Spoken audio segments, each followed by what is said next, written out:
The Newsday continues here on One News Now. I'm Pauline Verzosa. Senator Antonio Trillanes has submitted the transcript of the Senate and House Quadcom hearings on the war on drugs to the International Criminal Court, or ICC. Trillanes said the transcripts include former President Rodrigo Duterte's admission that he has a death squad in Davao City when he was the mayor. Senator Bato de la Rosa admitted that Duterte's statements were incriminating. However, he remains unfazed about it. Pwedeng magamit yan against him. Lalong-lalo na under oath yan. Wala na yung worry-worry na yan. Basta the fact remains that they don't have jurisdiction over the Philippines. Meanwhile, Senator Coco Pimentel says the Senate was not hijacked by former President Rodrigo Duterte during a hearing. He acknowledges, though, that they were unable to control Duterte's use of profanity. And yet they are happy that they have lots of material. Diba? So actually, I will just follow the advice of Dr. Willie Ong.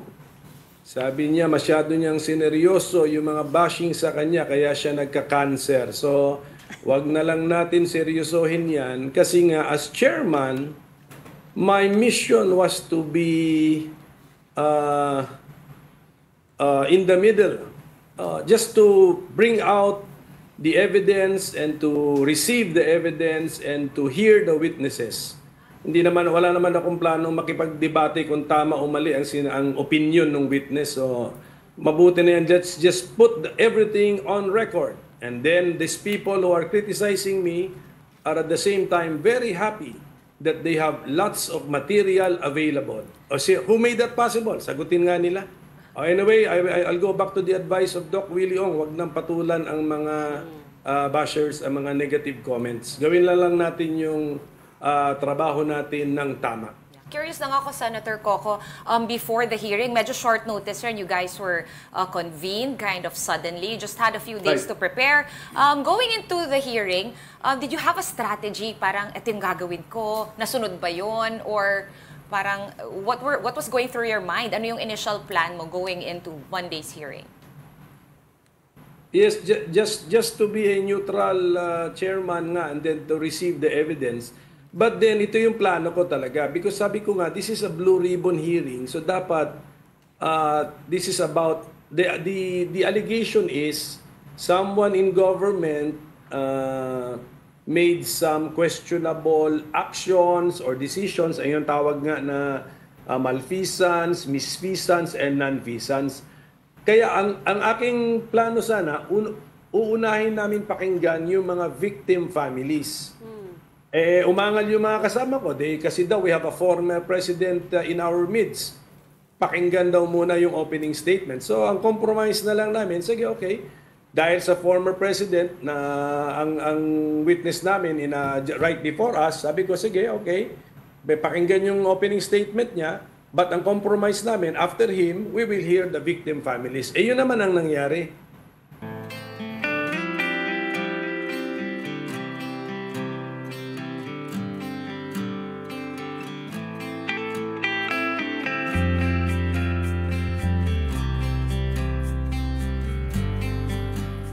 Dumayo na ang ilan nating kapatid sa Manila South Cemetery para iwasan ang inaasahang pagdagsa ng mga tao sa undas.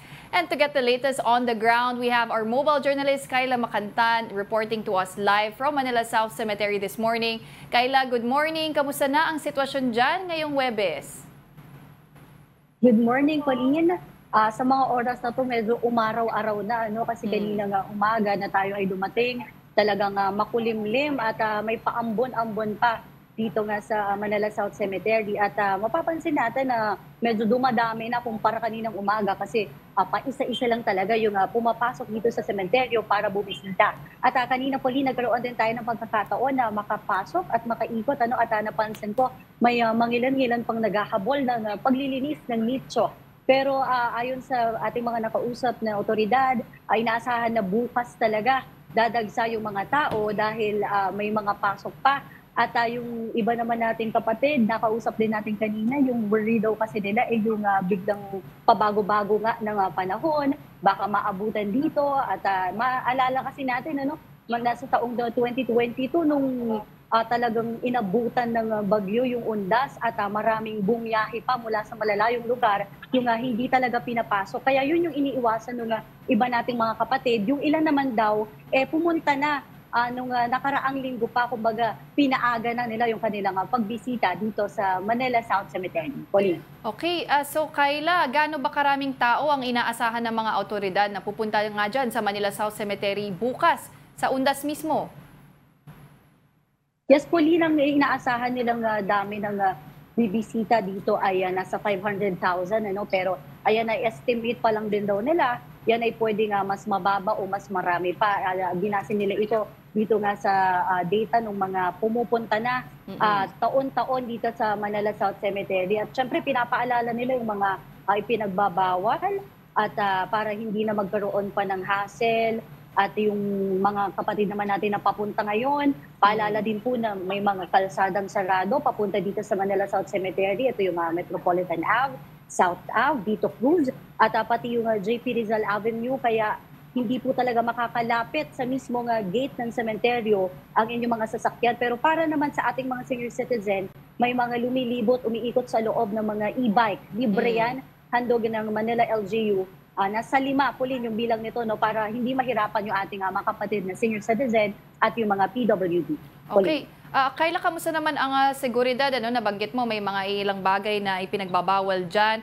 Balikan lang natin ano-ano ba yung mga yon at marami na ba nga nahuli mga otoridad dyan dun sa mga ipinagbabawal nga na gamit?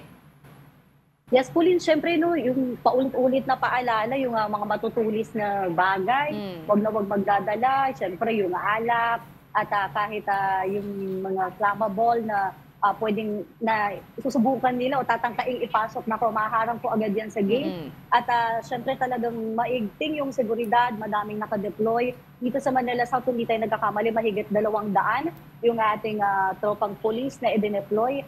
Bukod pa dyan yung mula sa Manila LGU, mayroon ding mga kapatid from MMDA.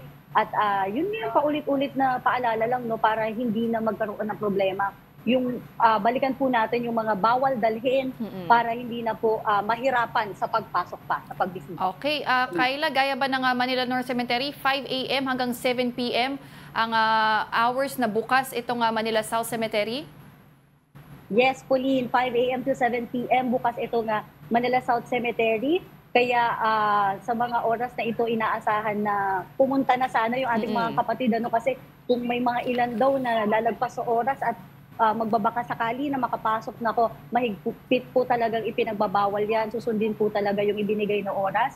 Actually, mas mahaba na nga itong oras kumpara noong nakaraang taon. Pero yung iba daw kasi nasanay na magdamagan na pwedeng pumasok. Pero yung ating mga otoridad talagang 24 hours na magbabantay dito. Pauline. Okay, maraming salamat. Para sa report na yan, that was mobile journalist Kayla Macantan. The Philippine National Police, or PNP, will investigate former President Rodrigo Duterte's admission of having a death squad in Davao City. PNP spokesperson Jean Fajardo said Duterte's statements during the Senate hearing on the war on drugs are serious matters, whether he was joking or not. Fajardo also opposed the former president's claim of the Nanlaban narrative. Duterte previously said that he taught policemen to give the gun to a drug suspect and urged them to fight back. We value the human life, so wala pong pulis na susunod po sa ganito pong utos na bibigyan po ng bakilang isang suspect po just to make it appear na nanlaban po ito. It's not the norms and culture po ng PNP organization. Meanwhile, Congressman Benny Abante weighs in on the Senate's handling of the drug war hearing. Abante told Storycon that only Senator Risa Ontiveros was able to ask, quote, real questions. He said they won't allow Duterte to take control if he attends the House Quad Committee hearing. According to Abante, House lawmakers will also prohibit the former president to use cuss words. Number one, I'm not going to allow him to take control of the situation. Number two, I'm not going to allow him to use the word PI. Ano man ang mangyari, we're not going to allow that. Magalit kasi ako magalit. Gusto niya magalit. But we're not going to allow that.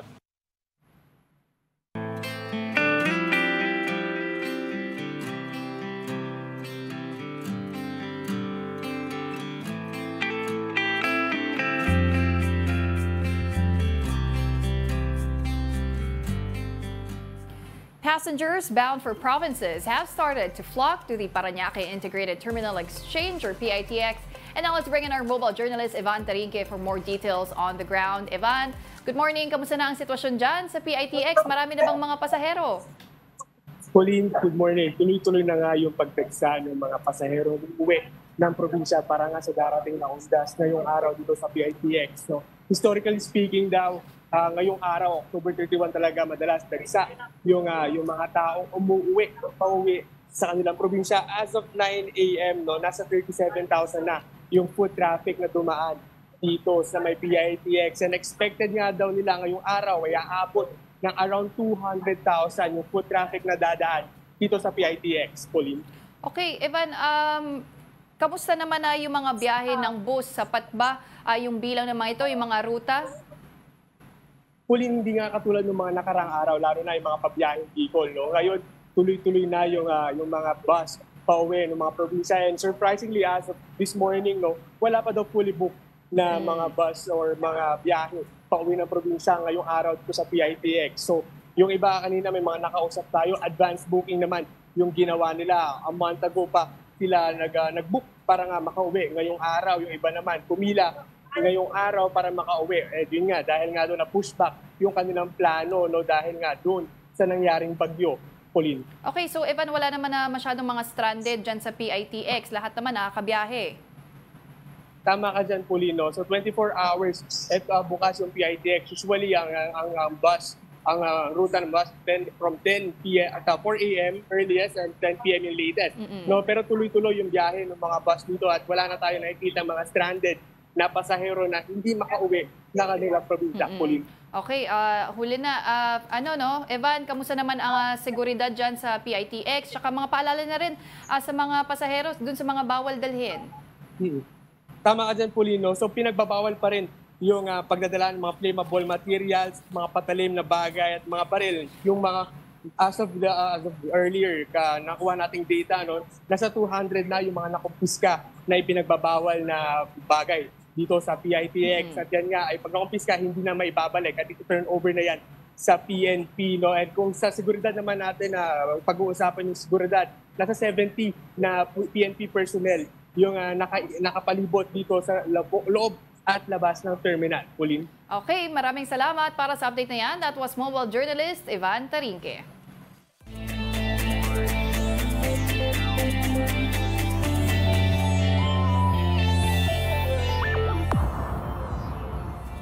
And now in the UAAP, the UP Fighting Maroons improved to 9 wins and 1 loss in the men's basketball tournament after defeating the Ateneo Blue Eagles.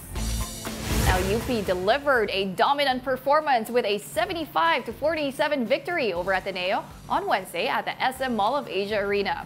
A former Ateneo High School standout, Francis Lopez, led the charge for UP, scoring 20 points on an efficient 7 of 9 shooting. The Fighting Maroons seized control with a 15-0 run in the third quarter, leaving Ateneo scoreless for nearly half the frame. And those are the top stories of the hour. I'm Pauline Verzosa. We are One News.